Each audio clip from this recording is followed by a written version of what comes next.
Hi friends, ಇವತ್ತು ನಾವೊಂದು special chicken biryani ಮಾಡ್ತಾ ಇದ್ದೀವಿ. ಏನು ಶಾದಿ ಬಿರಿಯಾನಿ ಅಂತ ಹೇಳ್ತಾರೆ. ಸೊ ಅವರು ಈ ರೀತಿ ಮಾಡ್ತಾರೆ. ನಮ್ಮ ಮನೆ ಹತ್ರ ಇರೋ ಒಬ್ಬರು ನಮ್ಮ ಫ್ರೆಂಡ್ಸು. ಸೊ ಅವರು ಹೇಳಿದ್ದಾರೆ ಈ ಥರ ಮಾಡಬೇಕು ಅಂತ ಹೇಳಿ ಅವರು ಕೂಡ ಬಂದು ಮಾಡ್ತಾ ಇದ್ದಾರೆ ಸ್ವಲ್ಪ. ಸೊ ನೋಡಿ, ನಾನು ಇಲ್ಲಿ 2.5 kg ಚಿಕನ್ ತೊಗೊಂಡಿದ್ದೀನಿ. ಇದಕ್ಕೆ ಕಾಶ್ಮೀರಿ ಚಿಲ್ಲಿ ಪೌಡರ್, ಹಾಗೆ ಸಾಲ್ಟ್, ಟರ್ಮರಿಕ್ ಪೌಡರ್ ಇದಿಷ್ಟು ಹಾಕಿ ಚೆನ್ನಾಗಿ ಮಿಕ್ಸ್ ಮಾಡಿ ಒಂದು 1/2 hour ಬಿಡಬೇಕು. ಹಾಗೆ ನೋಡಿ, ನಾನಿಲ್ಲಿ ಇಷ್ಟು ಟೊಮೆಟೊ ತೊಗೊಂಡಿದ್ದೀನಿ. ನಾವು ಒಂದು 2.5 kg ಚಿಕನ್ಗೆ ಒಂದು 2 kg ರೈಸ್ ಹಾಕ್ಕೋಬೇಕು. ಚಿಕನ್ ಸ್ವಲ್ಪ ಜಾಸ್ತಿ ಕ್ವಾಂಟಿಟಿಯಲ್ಲಿ ಹಾಕ್ಕೋತಾ ಇದ್ದೀನಿ, ರೈಸ್ ಸ್ವಲ್ಪ ಕಮ್ಮಿ ಕ್ವಾಂಟಿಟಿಯಲ್ಲಿ ಹಾಕ್ಕೋತಾ ಇದ್ದೀನಿ.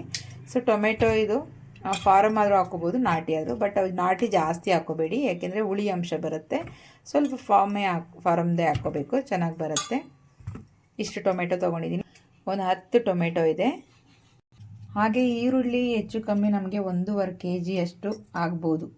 ದೊಡ್ಡ ಸೈಜ್ ಅದಾದರೆ ಸ್ವಲ್ಪ ಜಾಸ್ತಿ ಬೇಕು. ಇದೆಲ್ಲ ಸಿಪ್ಪೆ ತೆಗೆದಿಟ್ಟಿರೋದು, ತೊಳಿಬೇಕಿದೆಲ್ಲ. ಸೊ ಶುಂಠಿ ಹಾಗೆ ಜಾಸ್ತಿ ಬೇಕು, ಬೆಳ್ಳುಳ್ಳಿ ಹಾಗೆ ಜಾಸ್ತಿ ಬೇಕಾಗುತ್ತೆ. ಮಾಡೋ ವಿಧಾನ ನೋಡುವಂತ್ರಿ. ಈಗ ನೋಡಿ, ಇಷ್ಟು ಶುಂಠಿ ಬೆಳ್ಳುಳ್ಳಿ ಪೇಸ್ಟ್ ರೆಡಿ ಮಾಡಿ ಇಟ್ಕೊಂಡಿದ್ದೀನಿ. ಹಾಗೆ ಇದು ಶುಂಠಿ, ಇದು ಬೆಳ್ಳುಳ್ಳಿ ಪೇಸ್ಟು ಎರಡು ಸಪ್ರೇಟಾಗಿ ಇಟ್ಕೊಂಡ್ರೆ ನಮಗೆ ಮೆಜರ್ಮೆಂಟ್ ಚೆನ್ನಾಗಿ ಗೊತ್ತಾಗುತ್ತೆ, ಮಾಡೋದಕ್ಕೂ ಕರೆಕ್ಟಾಗಿರುತ್ತೆ ಅಂತ. ಈಗ ಬಾಣಲೆ ಇಟ್ಕೊಂಡಿದ್ದೀನಿ. ಇದಕ್ಕೆ ಆಯಿಲ್ ಸೇರಿಸ್ಕೊಂಡು ಸ್ವಲ್ಪ ನಾವು ಚಿಕನನ್ನು ಫ್ರೈ ಮಾಡಿ ಇಟ್ಕೋಬೇಕು. ಈಗ ನಾವು ಆಯಿಲ್ ಸೇರಿಸ್ಕೊಳ್ಳೋಣ. ಫ್ರೈ ಮಾಡೋದಕ್ಕೆ ಎಷ್ಟು ಬೇಕಾಗುತ್ತೆ ನೋಡಿಕೊಂಡು ಸೇರಿಸ್ಕೊಳ್ಳಿ. ನಾನಿಲ್ಲಿ 1 ಲೀಟರ್ ಸೇರಿಸಿದ್ದೀನಿ. ಈಗ ಆಯಿಲ್ ಹಾಕ್ಕೊಂಡಿದ್ದೀನಿ, ಸ್ವಲ್ಪ ಬಿಸಿ ಆಗಲಿ. ಈ ರೀತಿ ಮಾಡೋದ್ರಿಂದ ತುಂಬ ಚೆನ್ನಾಗಾಗುತ್ತೆ ಬಿರಿಯಾನಿ. ಈಗ ಆಯಿಲ್ ಬಿಸಿಯಾಗಿದೆ. ಇವಾಗ ನಾವು ಚಿಕನ್ನ ಸೇರಿಸ್ಕೊಳ್ಳೋಣ.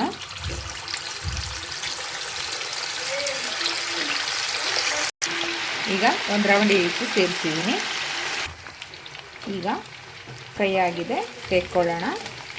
ನೋಡಿ, ಇಷ್ಟ ಆದರೆ ಸಾಕಾಗುತ್ತೆ. ಇವಾಗ ತೆಕ್ಕೊಂಡ್ಬಿಡ್ಬೇಕು. ನೋಡಿ, ಈ ರೀತಿ ಫ್ರೈ ಮಾಡಿಕೊಂಡು ಎತ್ತಿಟ್ಕೋಬೇಕು ಸಪ್ರೇಟಾಗಿ. ಎಲ್ಲದನ್ನು ಹೀಗೆ ಮಾಡ್ಕೊಳ್ಳೋಣ.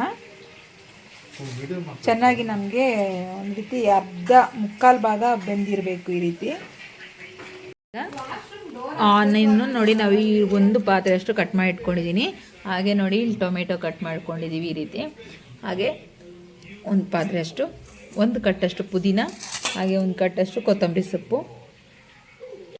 ಈಗ ನೋಡಿ, ಒಂದು ದೊಡ್ಡ ಪಾತ್ರೆಯಲ್ಲಿ ಆಯಿಲ್ ಹಾಕ್ಕೊಂಡು, ಹಾಗೆ ಚಕ್ಕೆ ಲವಂಗ ಒಂದು 2-3 ಪೀಸು, ಏಲಕ್ಕಿ ಇದಿಷ್ಟು ಹಾಕ್ಕೊಂಡು ಚೆನ್ನಾಗಿ ಫ್ರೈ ಮಾಡಿಕೊಂಡು ಈಗ ಆನಿಯನ್ ಸೇರಿಸ್ಕೊಳ್ಳೋಣ.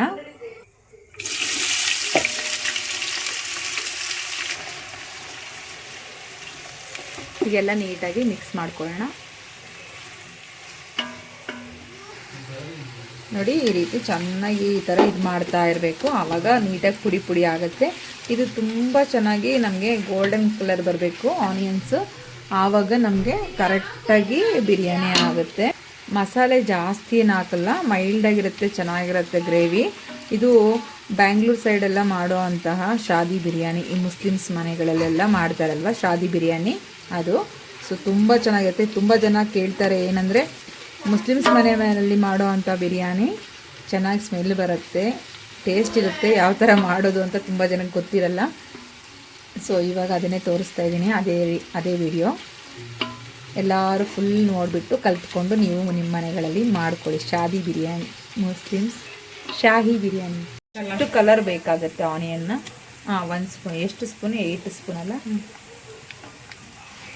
ಶುಂಠಿ ಪೇಸ್ಟ್ 2 kgಗೆ 8 ಸ್ಪೂನ್ ಅಷ್ಟು ಬೇಕಾಗುತ್ತೆ. ಹಾಗೆ ಗಾರ್ಲಿಕ್, ಶುಂಠಿ ಪೇಸ್ಟ್ ಫ್ರೈ ಮಾಡ್ಕೊತಾ ಇದ್ದೀವಿ, ಹಸಿ ವಾಸನೆ ಸ್ವಲ್ಪ ಹೋಗಬೇಕು. ಹಾಗೆ ಬೆಳ್ಳುಳ್ಳಿ ಪೇಸ್ಟ್, ಗಾರ್ಲಿಕ್ ಅದು ಎಷ್ಟು ಟೇಬಲ್ ಸ್ಪೂನ್ ಹಾಕೋಣ? 8. ಅದು 8 ಈಕ್ವಲಾಗಿ ಹಾಕ್ಕೋಬೇಕು. ಒಂದು 8 ಸ್ಪೂನ್ ಆಗಬೇಕು 2 kg ರೈಸ್ಗೆ. ಇದು ಜಾಸ್ತಿ ಮದುವೆಗಳಲ್ಲಿ ಮಾಡ್ತಾರಾ? ಇದು ಮದುವೆಗಳಲ್ಲಿ, ಮುಸ್ಲಿಮ್ಸ್ ಮದುವೆಯಲ್ಲಿ ಮಾಡ್ತಾರಂತೆ, ಅದಕ್ಕೆ. ಸೊ ನಮ್ಗೆ ಶಾದಿ ಬಿರಿಯಾನಿ, ಶಾದಿಯಲ್ಲಿ ಮಾಡೋದು ಶಾಹಿ ಬಿರಿಯಾನಿನ ಶಾದಿ ಬಿರಿಯಾನಿ. ಬೆಂಗಳೂರು ಸ್ಟೈಲ್ ಶಾದಿ ಬಿರಿಯಾನಿ. ಬೆಂಗಳೂರು ಸ್ಟೈಲ್ ಅಂದರೆ ಸ್ವಲ್ಪ ಎಣ್ಣೆ ಆಗಬೇಕಾ? ಸೊ ಅದಕ್ಕೆ ಅವ್ರ ಹತ್ರನೇ ಕೇಳಿ ಅವ್ರ ಹತ್ರನೇ ಮಾಡಿಸ್ತಾ ಇದ್ದೀನಿ. ಎಷ್ಟು? Hi hi. ಇದು ಫಾರಿನ್ನು, ಅದು ನೇಪಾಳ. ಇಲ್ಲಿ ಇಲ್ಲಿ ಅವಳ ಹೆಸರು ಎಂತ? ನಹುವಾ. ಇಲ್ಲಿ ನೋಡು, ನಹುವಾ. ನೇಪಾಳೀಸು, ಇದು ಫಾರಿನ್. ಎಂತ ಆಂಟಿ ಒಂದು ಹೇಳ್ತಾರ ಇವಳಿಗೆ ಅಂತ, ರಾಕ್ಷಸ ಏನೋ ಹೇಳ್ತಾರೆ ನೋಡಿ. ಹೀಗೆ ಈ ಥರ ಬ್ರೌನ್ ಕಲರ್ ಆಗಬೇಕು, ಇನ್ನೂ ಸ್ವಲ್ಪ ಬ್ರೌನ್ ಕಲರ್ ಆಗಬೇಕು. ಅಷ್ಟು ಹೊತ್ತವರೆಗೂ ಚೆನ್ನಾಗಿ ಫ್ರೈ ಮಾಡ್ಕೋಬೇಕು. ಪ್ರೊಸೀಜರ್ ಸ್ವಲ್ಪ ಜಾಸ್ತಿ ಅನಿಸಿದ್ರು ನಮಗೆ ಟೇಸ್ಟ್ ಚೆನ್ನಾಗಿ ಬರುತ್ತೆ.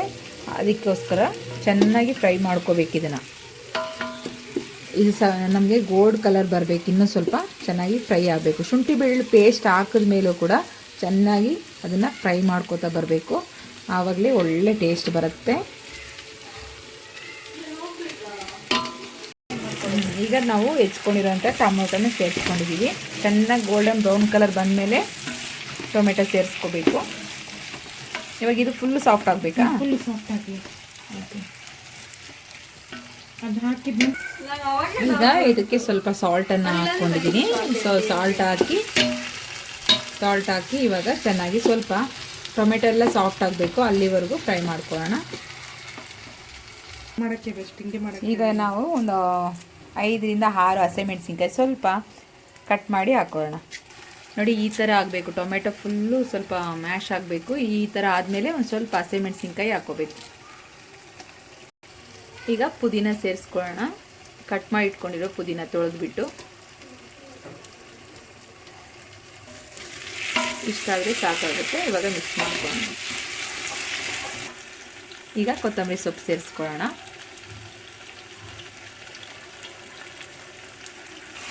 ನಾನು ಬಿರಿಯಾನಿ ಬೇಗ 10 ಗಂಟೆಗೆ ಸ್ಟಾರ್ಟ್ ಮಾಡಿಬಿಡ್ತೀನಿ. 10 ಗಂಟೆಗೆ ಬಂದು 1 ಗಂಟೆವರೆಗೂ ದಮ್ಮಲ್ಲಿಟ್ಟರೆ ಹೌದು. ಎಲ್ಲ ಹಾಕಿ ಈ ರೀತಿ ಮಿಕ್ಸ್ ಮಾಡ್ಕೋಬೇಕು.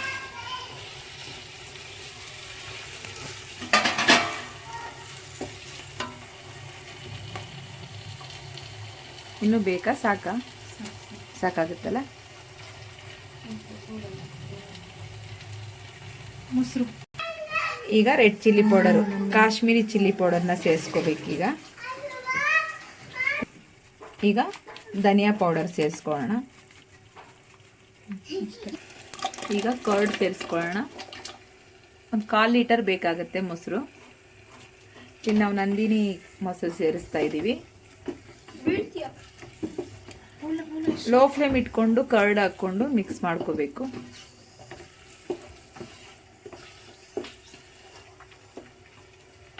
ಒಳ್ಳೆ ಗ್ರೇವಿ. ಇದರಲ್ಲಿ ಬರೀ ಚಿಕನ್ ಹಾಕ್ಕೊಂಡು ಒಂದು ಗ್ರೇವಿ ಮಾಡೋದು ಚಂದ. ಈಗ ಚಿಕನ್ ಹಾಕ್ಕೋಬೇಕು. ಆ ಗ್ರೇವಿ ಥರ ಮಾಡಿಕೊಂಡು ಮೊಸರೆಲ್ಲ ಹಾಕ್ಕೊಂಡು ಒಂದು 10 ನಿಮಿಷ ಬಿಟ್ಟು ಚಿಕನ್ನ ಸೇರಿಸ್ಕೋಬೇಕು ಈ ರೀತಿ. ಈಗ ಚೆನ್ನಾಗಿ ಮಿಕ್ಸ್ ಮಾಡ್ಕೊಳ್ಳೋಣ. ಒಂದು ಹೊಸ ಸ್ಟೈಲು ಇದು, ಇವ್ರ ಸ್ಟೈಲಲ್ಲಿ ಮಾಡಿಕೊಡ್ತಾ ಇದ್ದಾರೆ. ಸೊ ತುಂಬ ಚೆನ್ನಾಗಿರುತ್ತೆ. ಒಂದ್ಸರಿ ಎಲ್ಲರೂ ಟ್ರೈ ಮಾಡಿಯಪ್ಪ. ನಾನಂತೂ ಟೇಸ್ಟ್ ಮಾಡಿದ್ದೀನಿ ನಿಜ. ಅವ್ರ ಮನೇಲಿ ಮಾಡಿದಾಗ ಇಸ್ಕೊಂಡು ಟೇಸ್ಟ್ ಮಾಡಿಕೊಟ್ಟಿದ್ರು ತಾನೇ, ಮಾಡಿಕೊಟ್ಟಿದ್ರು ಒಂದ್ಸಲಿ. ಟೇಸ್ಟ್ ಚೆನ್ನಾಗಿತ್ತು, ಹಾಗಾಗಿ ಅವ್ರ ಕೈಯಲ್ಲೇ ಮಾಡಿಸೋಣ ಅಂತ. ಈಗ ಒಂದು ಪಾತ್ರೆಯಲ್ಲಿ ನೀರಿಟ್ಕೊಂಡಿದ್ದೀವಿ. ಇದರಲ್ಲಿ ರೈಸ್ ಹಾಕಿ ಬಾಯ್ಲ್ ಮಾಡ್ಕೋಬೇಕು. ನಾವು ವಾಟರ್ಗೆ ಸ್ವಲ್ಪ ಯೆಲ್ಲೋ ಕಲರ್ ಸೇರಿಸ್ಕೊಂಡಿದ್ದೀವಿ. ಇವಾಗ ಇದರಲ್ಲಿ ನಾವು ರೈಸನ್ನ ಹಾಕಿ ಬಾಯ್ಲ್ ಮಾಡ್ಕೋಬೇಕು. ಅದಕ್ಕೆ ಸ್ವಲ್ಪ ಫುಡ್ ಕಲರ್ನ ಸೇರಿಸಿರೋದು. ಇಲ್ಲಿ ಚಿಕನ್ ಗ್ರೇವಿ ಥರ ರೆಡಿಯಾಗಿದೆ ಬಿರಿಯಾನಿಗೆ.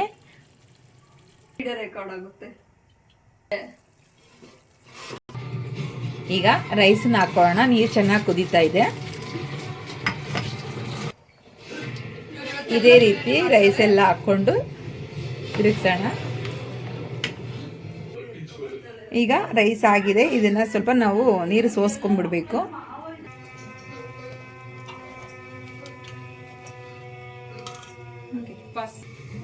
ಈಗ ಇದ್ರ ಮೇಲೆ ಸ್ವಲ್ಪ ಗೀ ಹಾಕ್ಕೊಂಡು ಪುದೀನ ಕೊತ್ತಂಬರಿ ಸೊಪ್ಪೆಲ್ಲ ಹಾಕ್ಕೊಳ್ಳೋಣ. ರೈಸ್ ಎಲ್ಲ ಹಾಕ್ಕೊಂಡಿದ್ದೀನಿ. ಈಗ ಇದನ್ನು ದಮ್ ಕಟ್ಟಬೇಕಲ್ಲ.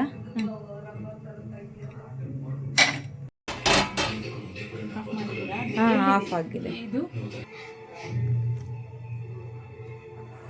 ಈಗ ದಮ್ ಕಟ್ಟಿರೋದು ನೀಟಾಗಿ ಮಿಕ್ಸ್ ಮಾಡ್ಕೋಬೇಕು. ಅಷ್ಟೊಂದೇನು ಸಾಫ್ಟ್ ಆಗಿದೆಯಲ್ಲ, ಕರೆಕ್ಟ್ ಆಗಿದೆಯಲ್ಲ.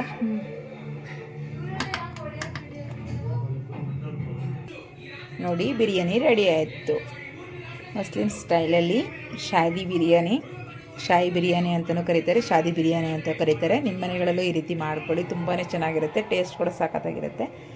ಮಿಸ್ ಮಾಡದೆ ಒಂದ್ಸರಿ ಟ್ರೈ ಮಾಡಿ.